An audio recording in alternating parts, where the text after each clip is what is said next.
Punta na naman tayo sa work. Ganito kami araw-araw. Ako pala. Ayan, naglalakad ako sa direction. Kakababa ko ng bus. Ayan. Sunday ngayon dito sa Canada.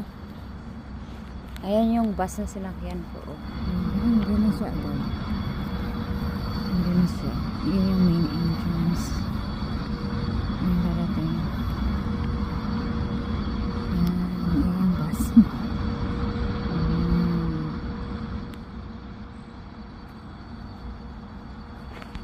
Then, ito. Dahil ito yung hospice. Ito sa Rickgen laundry area ng hospital. Ito yung building na to.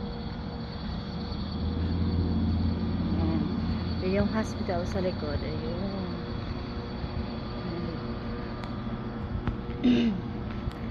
Kaya yung parking lots.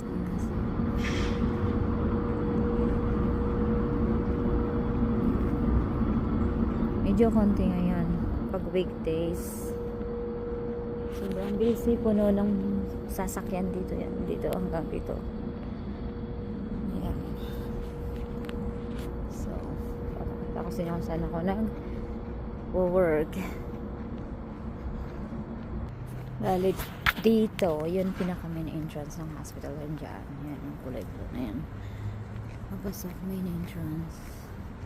Tapos ako naman dito ako dadaan sa baba sa pinakalikod ng hospital.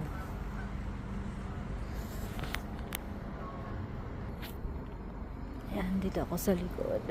O, ito pala yung bus na sinakyan ko. Ayan. Hindi pala yung isa. Ito. Ayan. Ito yung likod ng hospital. Ayan yung laundry area.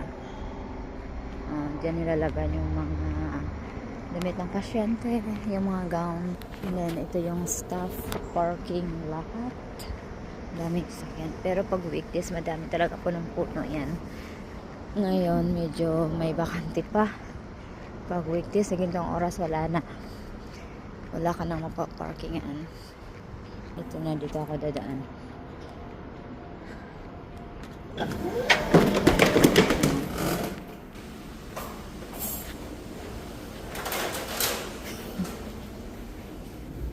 Pasok na ako sa locker.